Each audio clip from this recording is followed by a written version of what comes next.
Hello, my beautiful souls. Welcome sa ating tarot reading session. So, keep in mind, general reading po ito. Maring mag-resonate, maring hindi. Kunin nyo na lang po kung para sa inyo and leave the rest. Maring mag-shift ang energies or magkabaliktad ang sitwasyon. Kaya kayo na pong bahala kung saan kayo nakalugar sa reading natin. Okay? So, let's see. Okay, nahulog na yung dalawang cards natin dito, which is the King.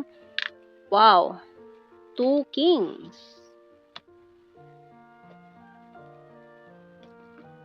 King of Swords and the King of Cups. Uy, pataasan ito.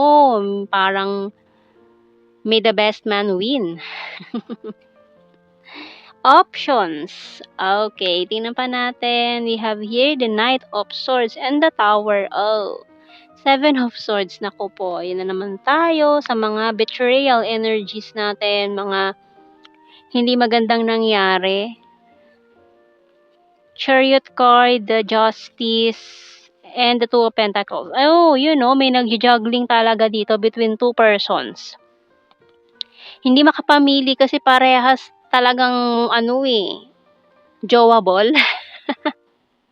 Hindi makapamili dun sa dalawang kings natin dito. We have the King of Swords and the King of Cups. Hindi siya makapamili. Maring si Divine Feminine natin, nililigawan ng dalawang masculines natin dito.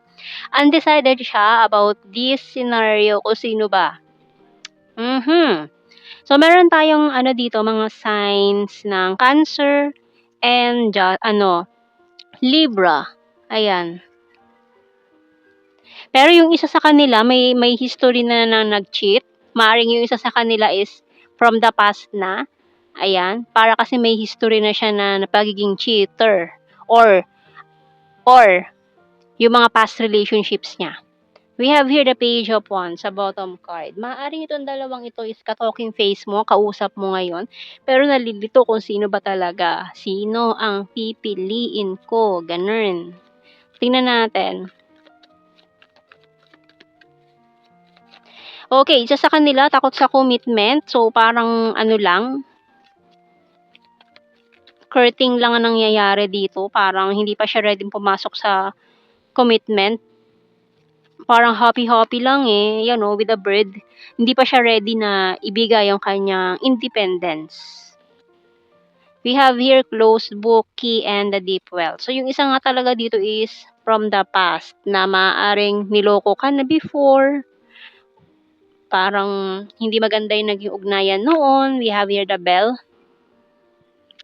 And the shoes, wow, divine counterpart. Maring isa na sa kanila yun Your divine counterpart.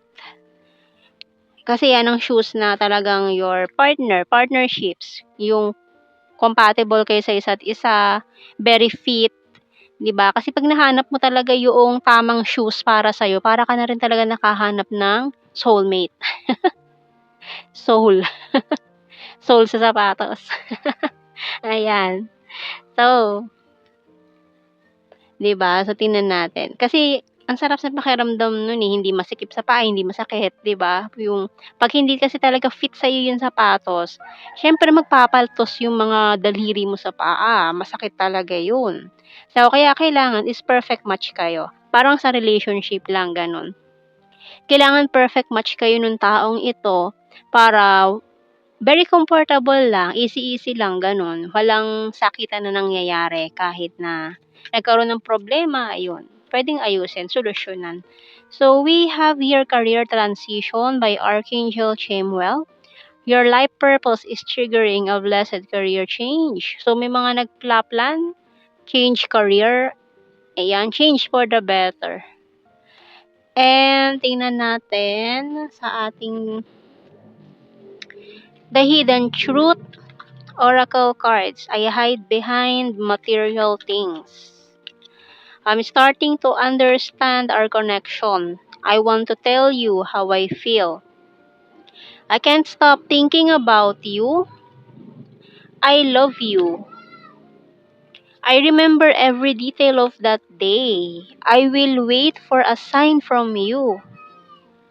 And I wish I had treated you better. Okay, so yung isa nga is from the past. And yung isa is a new person na kinikilatis mo. Ayan, bottom card, I left when I saw you with someone. Okay, yun na nga. May naging third party issue kayo nung taong ito na from the past. Tignan pa natin. Sa Tarot Messages Oracle card. I want solid foundations, can't let you go. Ayan, galing to sa dalawang person. Yung isa, I want solid foundations. Ito yung new person. Itong isa, I can't let you go from the past. Ayan, ito yung taong ito na hindi niya kayang ibigay itong solid foundations na ito noon. Pero ngayon, parang iba na yung sitwasyon. Ito kasi yung isa sa dahilan kung bakit siya umiwas, hindi niya kayang ibigay yung kalayaan niya, commitment. Hindi niya kaya pa magseryoso ng mga panahong yon. Kasi siguro hindi pa siya tapos mag-explore ng mga options niya. And business is business. You're so hot. Giving up. Patiently waiting, caught in the middle. Oh, and feeling left out in the cold. So, yun na nga. Yung isa talaga dito is may pagka two-timer. Ayan, maaaring ilagay ka sa third-party scenario nung taong yon from the past. Kaya parang kahit may feelings ka pa sa kanya, parang mas gusto mo nang piliin itong new person. Pero it's up to you, syempre, kung ano magiging decision mo. Bottom card, I have fear and anxiety. So, tingnan natin sa blue card natin. Dito, we have here infatuation and chaser. So, maaari kasi for some of you, yung naging connection in the past is just infatuation para sa kanya, hindi seryosohan. Soulmate. Pero pwede kasi magbago yun eh. Yung infatuation, pwede yung maging true love. No? Ayun, tingnan natin. Kuha tayo ng initials. Letter V. Victory. Oops, at lumilipad ang ating mga cards. VR. Letter X. Y. Value and X and Y. Ayan. L. N. Isa pa. Letter A. Bottom card natin. Oops. Letter E.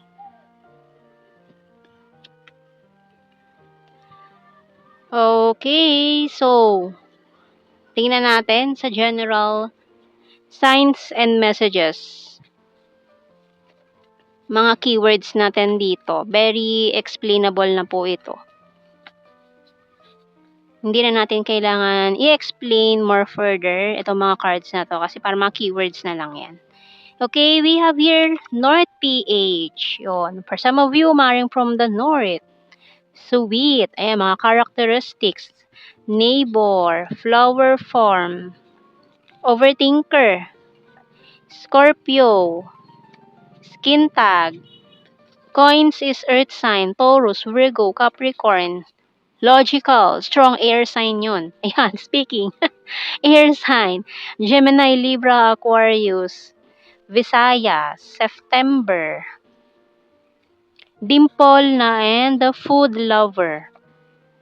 November, long distance, caring, weird. Fantastic friend, number 9, nature lover, may other country din, kaya long distance, Virgo, and practical. So, yun ang ating reading, my beautiful souls. Thank you for watching. Take care and God bless. See you in our next reading, guys. Bye-bye.